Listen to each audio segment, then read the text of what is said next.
Firstly, it's been a great privilege working on this project, working with Royal Court Affairs. I think their visionary brief for the building was extraordinary and has been an amazing journey. It has been an amazing journey for us, amazing collaborative and creative journey. There were two really potent points of inspiration for us early days in the project. The landscape of Oman, the amazing, extraordinary landscape of Oman, and the people and their achievements. Those two things really come together as an essential part of the narrative behind the building. The landscape is fantastic. It's the most emotional landscape, one of the most emotional landscapes on the planet, I think. The extraordinary raw landscape, raw and beautiful landscape that we were dealing with in terms of the museum site was one of the first pieces of inspiration. The silhouette of the mountains behind, the jagged and triangulated forms under varying situations of natural light was an amazing inspiration, and to a large degree has influenced the form of the building. The second piece of inspiration is really the people of Oman and their achievements over the generations, which is an amazing story in its own right. The two things together create a really potent museum narrative, and that was really our starting point. So the building literally is bred out of the ground, if you like, and it moves from the entry point to a point of absolute completion and celebration at the end of the Renaissance Hall. So a very gentle building at the start, rising to something that is very notable, very much a hallmark of the whole story of human achievement. The spaces within the building then progress from the open and generous sense of welcome and entry at the start of the building as it comes out of the ground, and gradually the volumes within the building rise to this extraordinary crescendo at the end of the Renaissance Hall. The building works very strongly with the natural light of Oman. The natural light in Oman is one of the most beautiful lights. It changes daily, changes through the hours of the day. The light falling on the mountains, again, those fractal forms of the mountains change and move with the natural light, and the building seeks to do the same thing under different lighting conditions. It changes and moves, so its moods change with the light and responds to the light. Within the building, the natural light plays a really important role. So the museum, for a large part, is very open and transparent to the horizon. So there's always a connection out to the landscape. There's a welcoming in of the natural light. So the building is bathed in natural light through most of the primary movement areas and public areas. But then by contrast, you move into the gallery spaces.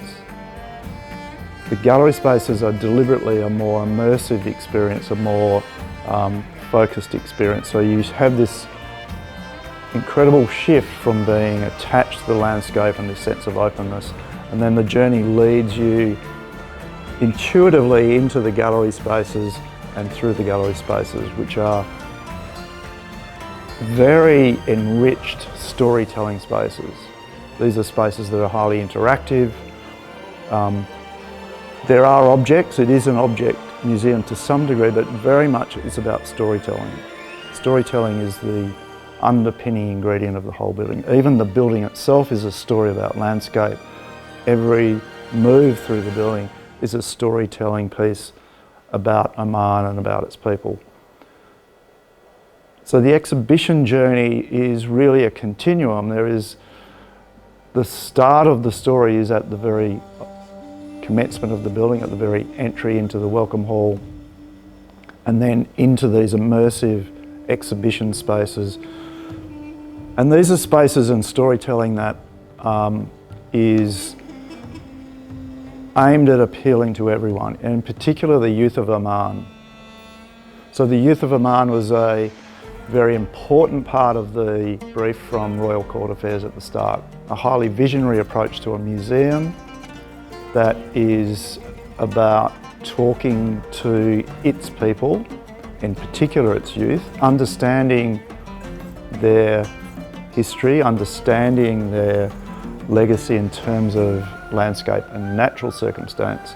And I think through that, hopefully, empowering young people to think about the future, understanding what has happened and the amazing achievements of the Omani people, and to take that forward in terms of future thinking. So I think there was a very clear energy directed towards being able to storytell to children. This museum is very much a new paradigm in museums globally. It's a very unique circumstance in museological terms. It's a museum that is very much about talking to and about its people. This is not a museum that is simply a tourist event. It's a very authentic museum, understanding its place in terms of geography and responding to that in a careful manner. Most importantly, understanding the cultural stories that have led to where Oman is today. I think this in many ways is the real importance of museums globally. They're not simply tourist attractions, they are and should be authentic cultural storytelling pieces that enable all generations to understand where they've come from and their place in the world. So it was and is a unique opportunity, I think. This particular museum is a very special, very unique museum in global circles. In terms of the future of the museum, it's not a static thing. It is a storytelling piece, and those stories will continue to evolve and change. So a large part of the museum is able to respond to that change over time. So that the current youth of Oman will have their stories told as they progress through their lives. So the museum is not a static piece. It will grow and live with the growth of Oman, with the growth of the Omani people. So, and that's a very different circumstance to a lot of museums that are very fixed in a point of time. This is a continuum. It's about the chronology that has happened and about the future that will happen. So I think the building in that sense is a changeable feast over time. What's also important is that it influences its surrounds. I think there's the ability for it to become a seeding point for a number of other activities within the precinct, where people visit a precinct where the museum is obviously a focal point, but there are other touch points that people can make in the surrounds in terms of the landscape, in terms of other activities and other events. Again, particularly for the youth of Oman. So it becomes a place, a destination, if you like, in a broader sense. The building is a very powerful thing in that regard. It should be a hallmark of a whole raft of things beyond the building itself. It offers up amazing opportunities for people to engage with that part of Oman, both geographically and culturally.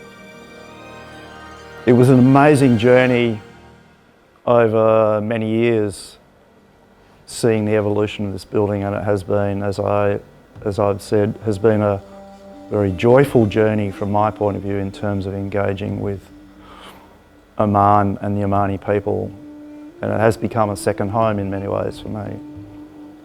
To see the building opened finally was an extraordinary day for me, a very, very special day. To see all the stories and spaces and things that we'd been talking about for many years actually in place. And then probably even more importantly was seeing young children move through the building and enjoying it and relaxing and finding various parts of the building that were parts of their stories. That was probably one of the most fantastic moments I think in this whole journey. And seeing children and families move through the building was, I found, very emotional and very rewarding, I must say.